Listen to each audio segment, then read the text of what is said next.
안녕하세요. 배신의 장미입니다. 여러분, 갑자기 날이 너무너무 추워졌습니다. 모두 건강에 유의해 주세요. 오늘의 사연 시작하겠습니다. 우선 제 이야기를 들려드리기에 앞서 욕먹을 거 각오하고 씁니다. 마음껏 욕해 주셔도 되고 네가 더 이상한 애다 라고 하셔도 상관없습니다. 그런데 저는 제 이야기를 좀 널리 알리고 싶습니다. 걔네 엄마가 이런 썰 채널들을 많이 듣는다고 했었는데 혹시 모르잖아요. 그 아줌마가 이 이야기를 들을지도. 꼭 들었으면 좋겠고 그 아줌마 욕도 좀 많이 해주시고 제 욕도 많이 해주세요. 그래야 정신 차리고 다시는 그런 실수 안 하며 열심히 살 테니까요. 그럼 제 썰을 한번 풀어보겠습니다.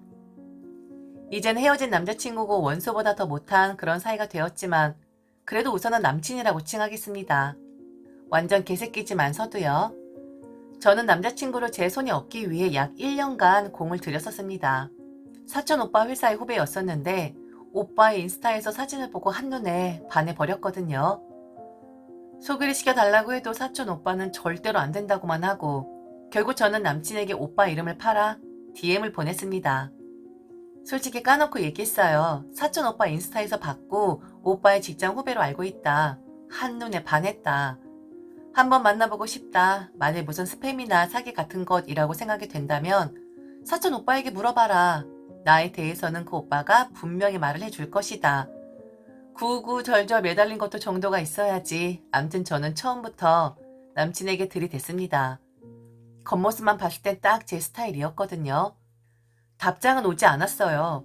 하루 이틀 기다리다가 화도 났었고 여자가 용기 내서 좋다 말을 했으면 이렇다 저렇다 대꾸를 해야 하는데 이건 완전 무시하는 거나 다름없잖아요.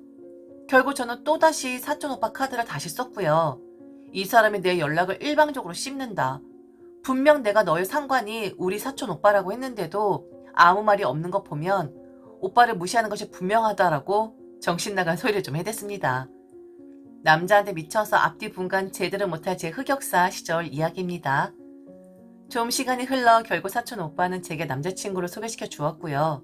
그렇게 1년 정도 제가 공을 좀 들였습니다.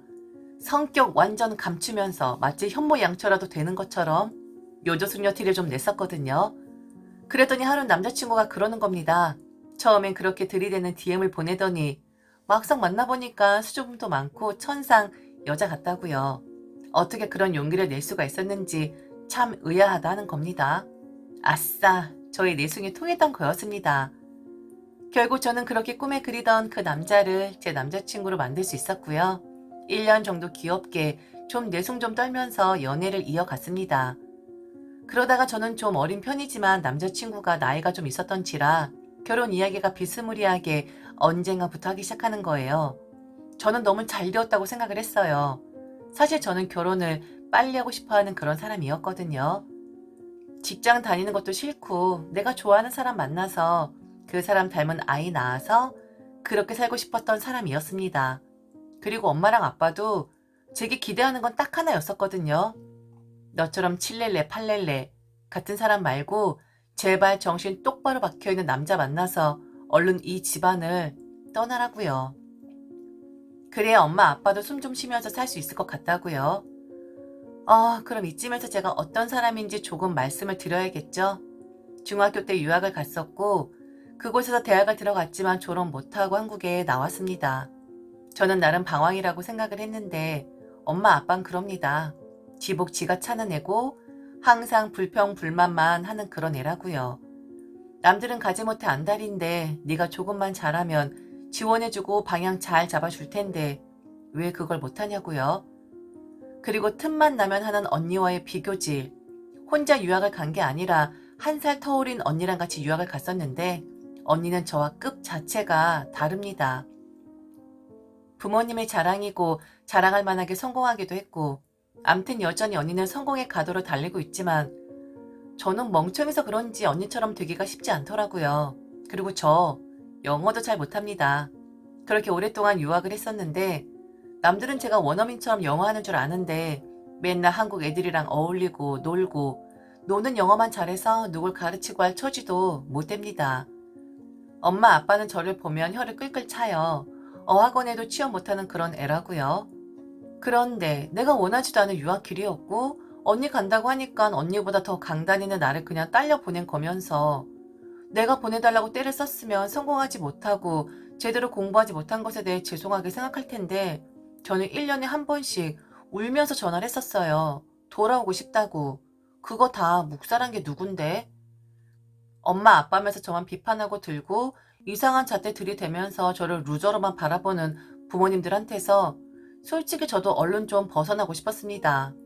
저는 저희 집안의 미운오리 새끼였고 왕따였지만 그래도 엄마 아빠의 자식이니 결혼하면 제목 챙겨 나와 결혼해서 나만 사랑해주는 그런 남자와 행복하게 살고 싶었거든요. 그리고 엄마 아빠도 얼른 결혼하라고 말했었고요.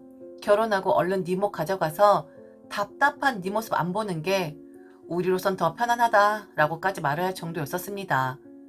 그렇게 남자친구가 결혼 이야기할 때 속으론 쾌재를 불렀죠. 올 것이 드디어 왔다. 나도 이젠 미운 우리 새끼 탈출하고 저 집안의 가족이 돼서 이쁨 좀 받아보며 살아보자 라는 기대를 가지게 되더라고요. 일사천리로 남자친구 입에서 결혼 이야기 나오자마자 그는 저를 자기네 집안에 소개를 시켜주고 싶다고 했습니다. 거절할 이유 없었죠. 그리고 남자친구의 상태를 보면 분명 우리 엄마 아빠도 싫다 할 이유 없을 정도로 훌륭했었습니다. 빵 좋아하는 제게 너는 밀가루 만지는 남자한테 시집 갈 거냐고 할 정도로 둘째 딸 비하하는 분들이었는데 성실하고 남들 다 아는 그런 대기업에 다니는 사람이었으니 남자친구 소개받으면 우리 엄마 아빠가 아마 더 얼른 결혼해서 애 데리고 할 사람들이지 절대로 뜸 들일 사람들은 아니었었거든요. 암튼 저는 설레임 반 긴장감 반을 가지고 남자친구 집에 인사를 드렸고요. 요조 손녀처럼 차분하게 나이스하게 그의 어머니를 만나게 되었습니다. 좀 지설적인 면이 있었고 우리 엄마처럼 남 비난하는 거 좀 좋아하는 그런 분위기긴 했는데 하도 엄마한테 들어서 그런지 별 타격도 안 오더라고요. 밥 맛있게 잘 먹고 이야기 잘 나누고 그렇게 집에 돌아왔는데 그날 바로 저녁에 남자친구에게서 카톡이 온 겁니다. 심상치 않은 것 같다고요? 뭔 소리야? 뭐가 심상치 않다라는 거야? 라고 물었더니 자기네 엄마가 지금 화가 잔뜩 났다는 거예요. 아니, 맛있는 거 잘 먹고 그분이 이야기하는 거 잘 경청했고 저도 나름 고운 말투로 잘 대답한 것 같은데 왜 갑자기 화가 났냐 물으니 남자친구가 아무것도 모르겠다 반응하는 저를 오히려 더 답답해하는 겁니다. 역시 미혼오리 새끼 탈출하는 건 뭔가 드라마틱한 일이 일어나야만 할 수 있는 건가 봅니다. 그럼 그렇지. 내 인생이 이렇게 쉽게 풀린다고? 그럴 리가 없는데 어찌 잘 돌아간다 싶었네요. 저는 어안이 벙벙해서 자세히 물어봤는데 남자친구의 어머니는 저를 현모양처 중에 초현모양처라고 생각을 했대요. 그래서 저를 유심히 잘 살펴보았는데 끝까지 아주 좋았다고 합니다.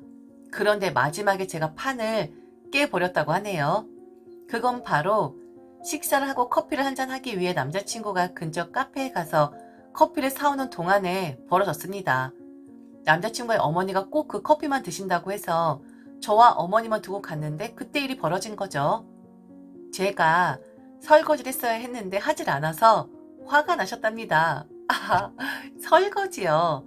밥 다 먹고 치우는 것까지 같이 했는데 제가 고무장갑 끼고 설거지를 했어야 했는데 그걸 하지 않았다고 테스트에서 떨어졌다고 하는 겁니다.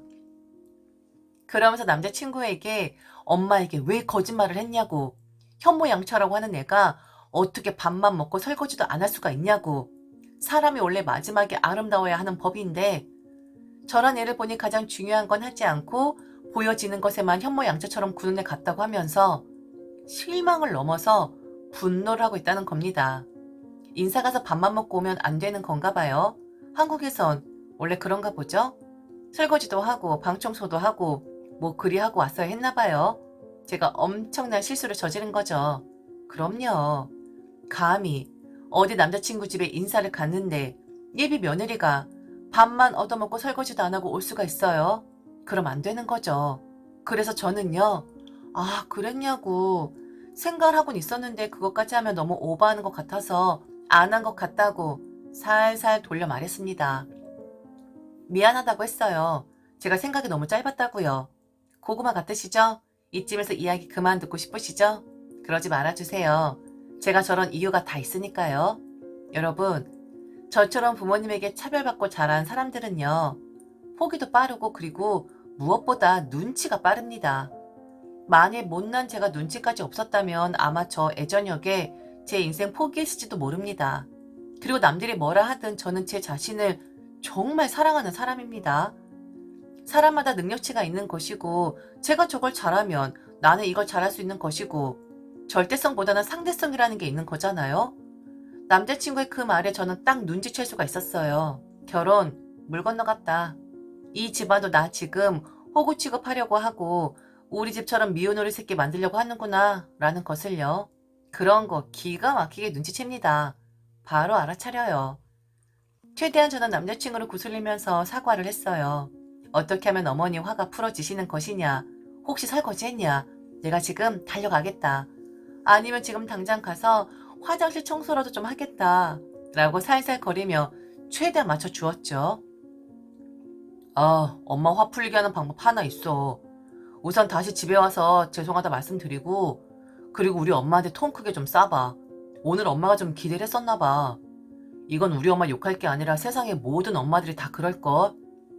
어떤 선물을 해오나 어느 백화점에서 사왔나라고 들여다보는 거.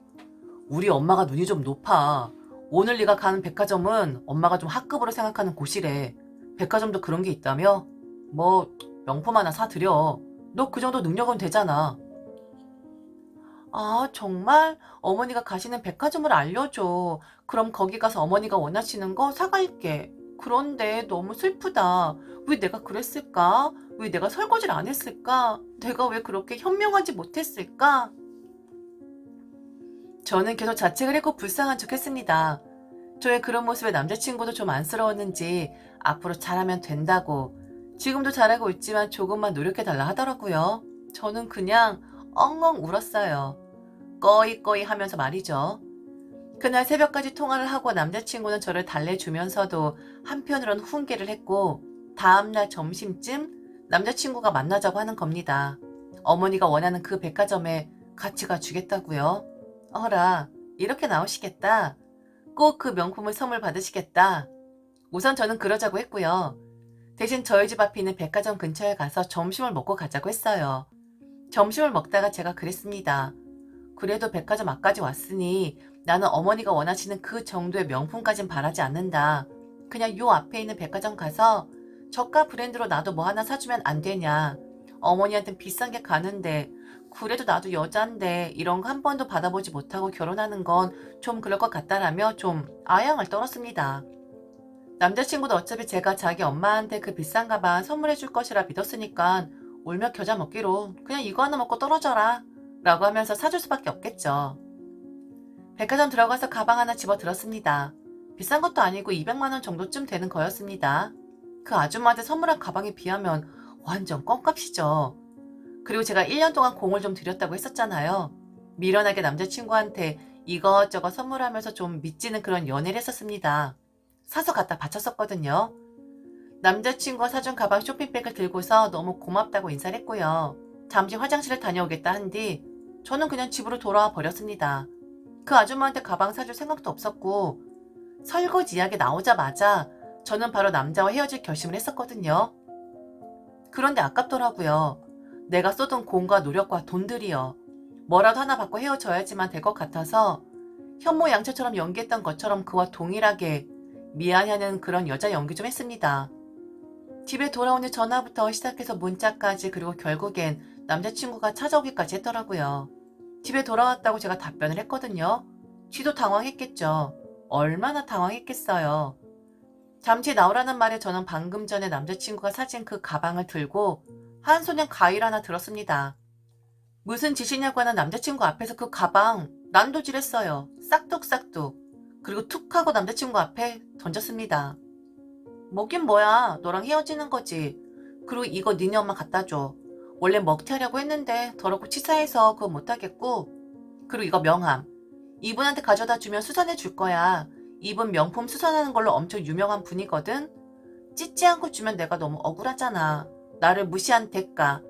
그리고 나한테 설거지 어쩌고 저쩌고 한 대가. 야, 너 지금 미쳤냐? 아니 지금 이게 뭐 하는 짓이야? 뭐 하는 짓이긴 또라이 같은 짓이지. 그런데 또라이들한테 또라이 짓으로 맞대응하는 거야. 설거지 같은 소리하고 자빠져 있네. 야, 그렇게 설거지 남 시키고 싶으면 명품 가방 찾기 전에 식기세척기나 사. 그리고 백화점에 급이 있다고? 니네 집에서 그 백화점까지 가려면 얼마나 시간이 오래 걸리는 줄 아니? 웃기고 자빠져 있네. 너도 그렇고 니네 엄마도 그렇고 별꼴이다 정말. 헤어져. 정 다 떨어졌어. 그럼 안녕. 바로 집에 들어와 버렸고요. 남자친구도 황당했는지 연락 없더라고요. 다만 카톡 프로필명이 바뀌었는데 미친 X라고. 그래서 저도 바꿨어요. 애미, 아들 다 미친 X라고요.